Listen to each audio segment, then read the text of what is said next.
নমস্কার সকলকে, Mithu's kitchen official চ্যানেলে আপনাদের সকলকে স্বাগত জানাই। আশা করি আপনারা যেখান থেকে আমার এই ভিডিওটি দেখছেন আপনারা সকলে ভালো আছেন এবং সুস্থ আছেন। আজকে আপনাদের সাথে ভীষণ হেলদি এবং স্বাস্থ্যকর একটি রেসিপি শেয়ার করে নেব, যাতে আটার ব্যবহার হবে না, ময়দারও ব্যবহার হবে না, এমনকি সুজিরও ব্যবহার না। তাহলে চলুন রেসিপিটি শুরু করা যাক। তার জন্য একটি পাত্র নিয়েছি, এখানে আমি প্রায় 250 গ্রাম মতো চাল নিয়েছি। আমরা নর্মাল যে রেগুলার চালে ভাত খাই সেই চালই নিয়েছি। তারপরে যেই বাটি মেপে আমি ছোলা দিয়েছি সেই বাটি মেপেই গোটা মুগ দিয়েছি। গোটা মুগ ডাল যে সবুজ রঙের হয় সেই ডালটা এখানে দিয়েছি। তিনটেকে খুব ভালো করে জল দিয়ে কিন্তু বারে বারে জল পাল্টে পাল্টে ধুয়ে নিতে হবে, কারণ যেহেতু চালের মধ্যে ছোলার মধ্যে অনেক ধুলোবালি থেকে থাকে, সেই কারণে 3 থেকে 4 বার মতো জল পাল্টে পাল্টে আমি ধুয়ে নিয়েছি। এরপরে পরিষ্কার জলের মধ্যে আমরা এটাকে ভিজিয়ে রাখবো প্রায় 8 থেকে 9 ঘন্টা। আপনারা চাইলে সারা রাতও ভিজিয়ে রাখতে পারেন, তাতে করে বেশি ভালো হয়।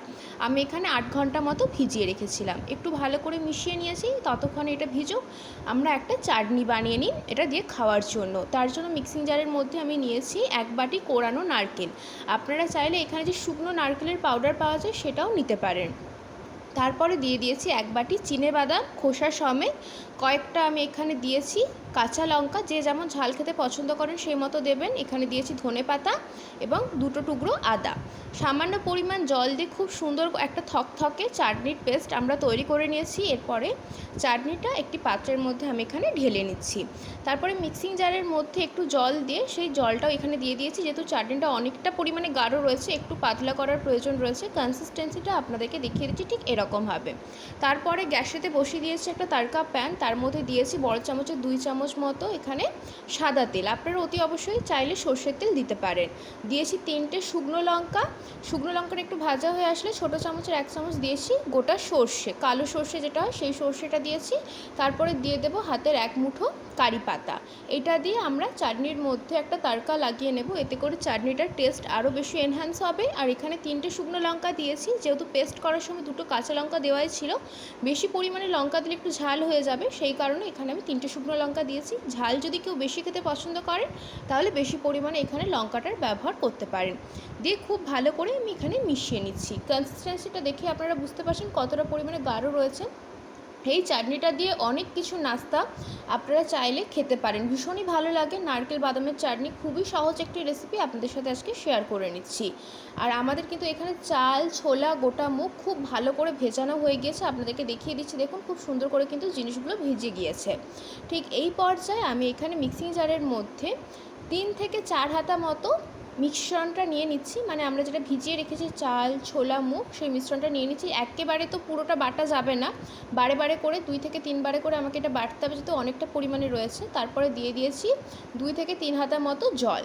এরপরে আমি এর মধ্যে যা যা দেওয়ার একদম দিয়ে দেবো, এতে করে জিনিসটা খুব ভালোভাবে পেস্ট হয়ে যাবে। দিয়েছি 2 টুকরো আদা, 4 থেকে 5টা আমি এখানে দিয়েছি কাঁচা লঙ্কা, যে যেমন ঝাল খেতে পছন্দ করেন সেই মতো দেবেন। পরিমাণ মতো নুন দিয়ে খুব ভালো করে এটাকে পেস্ট করে নিয়েছি, যাতে করে পরে আমাদেরকে আদা, কাঁচা লঙ্কা বাটা বা নুন দিতে না হয়। সেই জন্য একদম আমি মিক্সিং জারের মধ্যেই সমস্ত কিছু উপকরণগুলো দিয়ে দিয়েছি।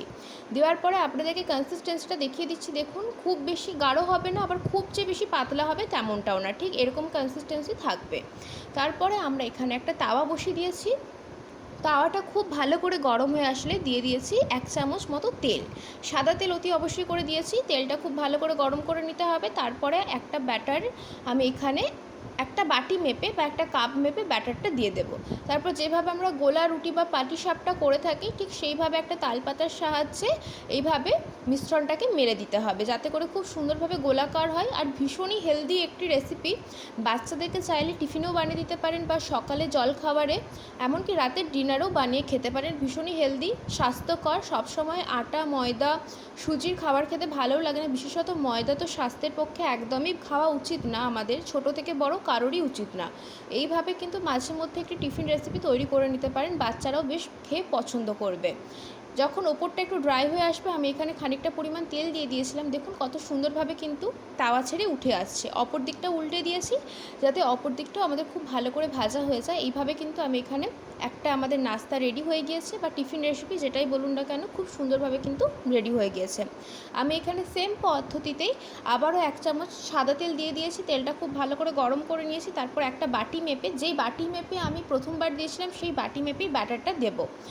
একটা পরিমাপ করার জন্য যে কোনো একটা কাপ বা বাটি ব্যবহার করবেন, তাতে করে নাস্তাগুলো বা টিফিন রেসিপিগুলো সম পরিমাণে মানে একই মাপের হবে, ছোট বড় হবে না, তাতে করে দেখতেও ভালো লাগে। সেই জন্যই আমি এখানে একটা বাটি মেপে ব্যবহার করছি। আপনারা চাইলে ছোট চায়ের কাপ বা যে কোনো কাপ ব্যবহার করতে পারেন, এতে করে জিনিসগুলো একদম একই রকম দেখতে হবে। সেম পদ্ধতিতেই যেভাবে আমরা পাটিসাপটা বা গোলা রুটি মেলে থাকি, ঠিক সেইভাবে কিন্তু তালপাতা দিয়ে এখানে আমি এটা মেলে দিচ্ছি। যখন ওপর দিকটা দেখবেন শুকনো হয়ে আসছে, লো টু মিডিয়াম ফ্লেমে অতি অবশ্যই করে করবেন। ওপর থেকে একটু তেল দিয়ে দিয়েছি। তেলটা দেওয়ার পরে কিন্তু দেখবেন 1 থেকে 2 মিনিট অপেক্ষা করবেন, খুব সুন্দরভাবে কিন্তু তাওয়ার গা ছেড়ে উঠে আসবে। অপর দিকটাও পাল্টে দেবো যাতে অপর দিকটাও ভাজা হয়ে যায়। আর এগুলো ভাজতে কিন্তু খুব একটা বেশি তেল লাগে না। আমি এখানে তেলটা দিচ্ছি, কিন্তু আপনারা চাইলে যখন প্রথম 1-2টো তৈরি করে নেবেন, তারপরে দেখবেন অনায়াসে কিন্তু তেল ছাড়াও এগুলো তাওয়া থেকে খুব সুন্দরভাবে উঠে আসছে। যে তেল যে খুব একটা বেশি ব্যবহার করতে হয় তেমনটাও না। ভীষণই হেলদি স্বাস্থ্যকর একটি রেসিপি আপনাদের সাথে শেয়ার করে নিয়েছি আজকে। আশা করছি আপনাদের ভীষণ ভালো লেগেছে। সেম পদ্ধতিতে আমি এখানে আবারও একটা তৈরি করে নিচ্ছি। এইভাবে কিন্তু প্রত্যেকটা টিফিন রেসিপি আমি এখানে বানিয়ে নেব। অফিসে জলখাবারের জন্যও কিন্তু এরকম টিফিন রেসিপি একদম আইডিয়াল। সবসময় অতিরিক্ত তেল মশলার খাবার পছন্দ না, আবার শরীরের পক্ষেও ভালো না খাওয়া।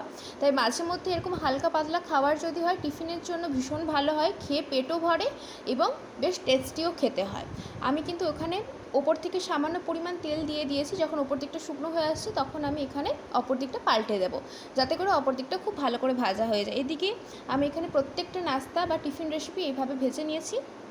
আজকের রেসিপি আপনাদের কেমন লাগলো অতি অবশ্যই কমেন্ট করে জানাবেন। যদি ভালো লেগে থাকে অবশ্যই করে আমার চ্যানেলটিকে সাবস্ক্রাইব করবেন, লাইক শেয়ার কমেন্ট করতে ভুলবেন না। আর যদি এরকম নিত্য নতুন রেসিপি পেতে চান, অবশ্যই করে আমার চ্যানেলটিকে সাবস্ক্রাইব করে আমার চ্যানেলের পাশে থাকার অনুরোধ রইল। আমরা যে চাটনিটা বানিয়েছিলাম, চাটনিটা বানানোর সময় আমি কিন্তু নুন দিইনি, এখন আমি নুন দেবো। তার কারণ নুন দিয়ে কিন্তু চাটনি বেশি দিন পর্যন্ত সংরক্ষণ করে রাখা যায় না। যেহেতু আমি এটাকে ফ্রিজে স্টোর করে রাখবো, সেই জন্য আমি এখন খাওয়ার সময় যতটা পরিমাণ চাটনি নিয়েছি তার মধ্যে পরিমাণ মতো নুন দিয়ে সেটাকে মিশিয়ে নিয়েছি। তাহলে আজকের রেসিপি এখানেই শেষ হচ্ছে। রেসিপিটি বাড়িতে অবশ্যই ট্রাই করে দেখবেন কেমন লাগলো এবং কমেন্ট করে জানাতে ভুলবেন না।